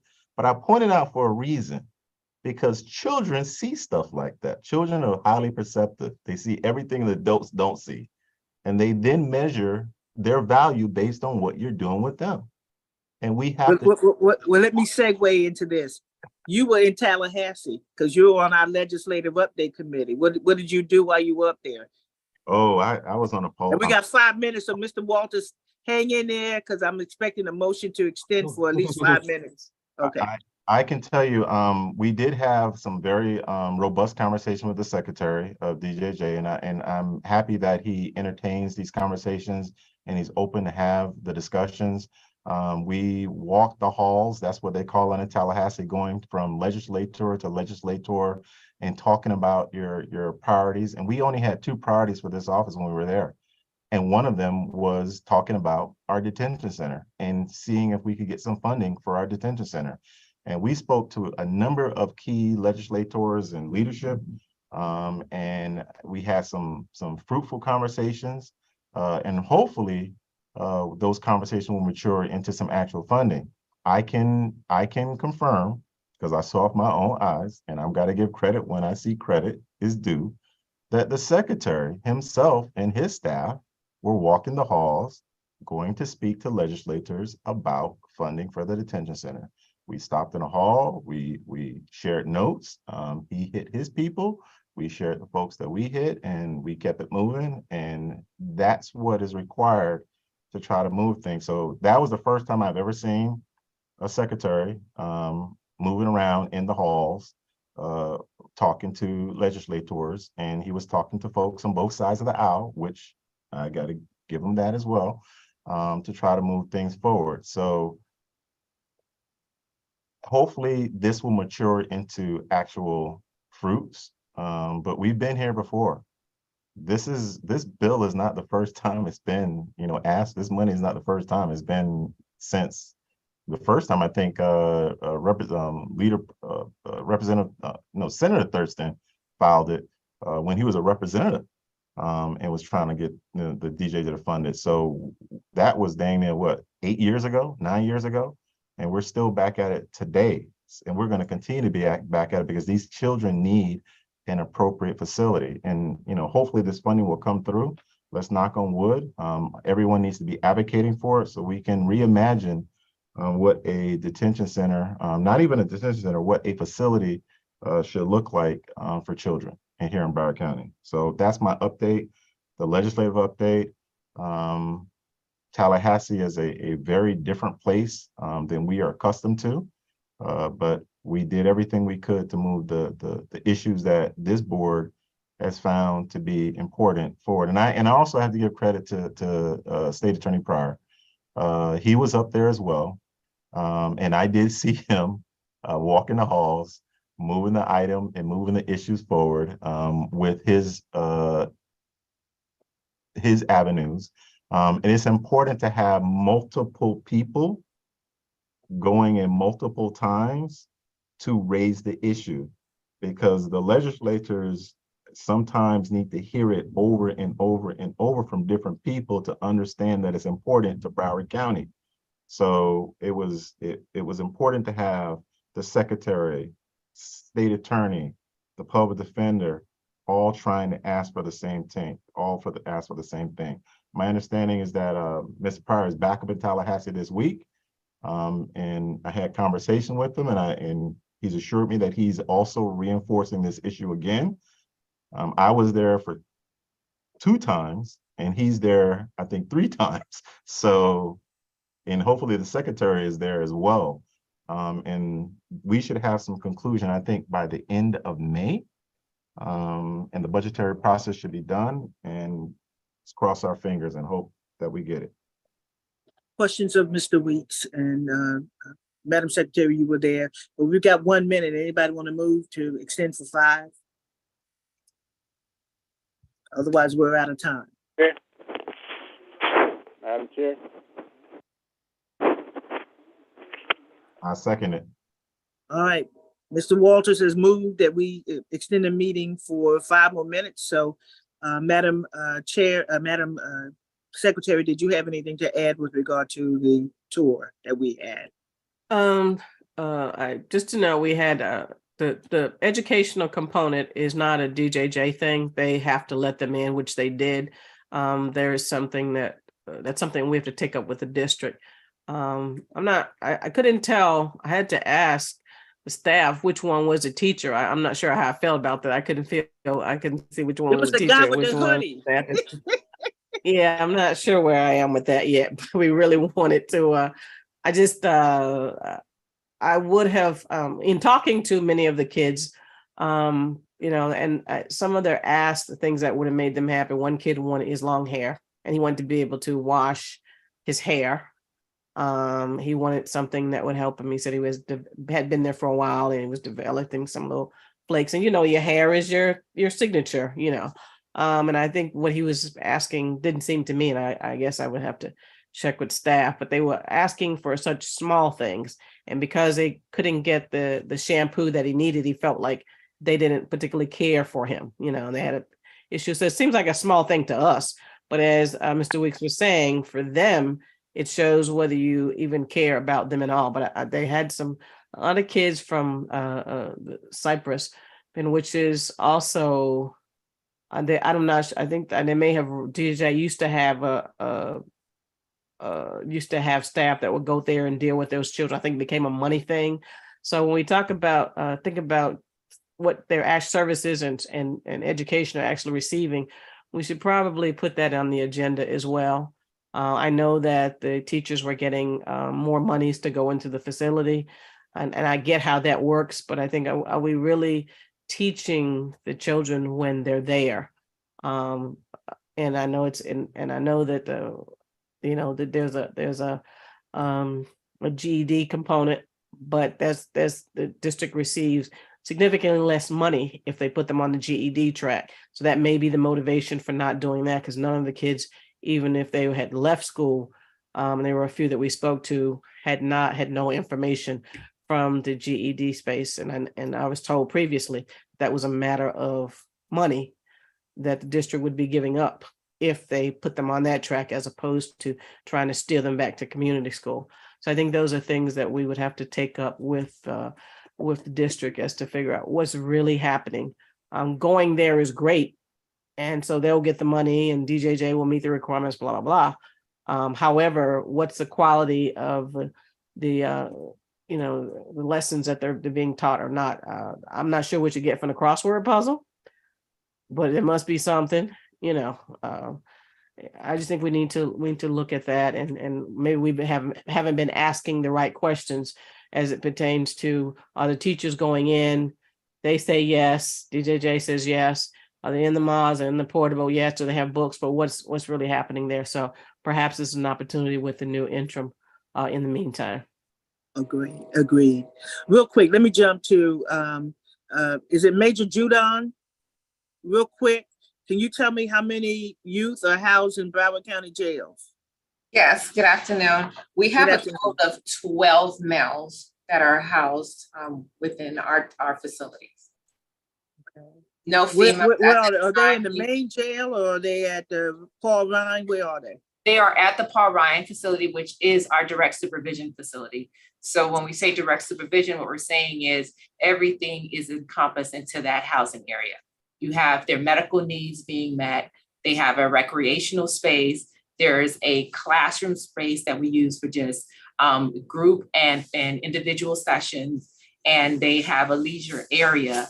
And that furniture is designed for a direct supervision setting, where it's a softer version, more softer approach to meeting the needs of the young offender. Do you have any females incarcerated? No. Our one female aged out in February. All right. Any COVID protocols in place?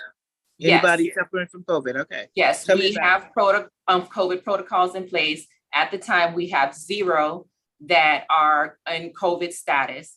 What we do is we test every arrest coming into our facilities. So at the point of intake, we provide testing.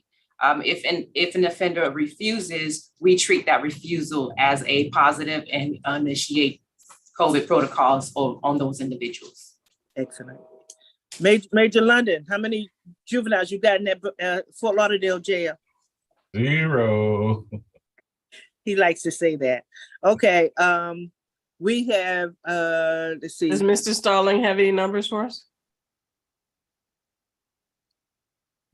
Yes, Madam Chair. We have, looks like we have 39 as of today's date that are currently in secure detention. And we have over 63 that are on our home detention status. Okay, 39 in secure detention. Do you have the breakdown of Black, white, Hispanic?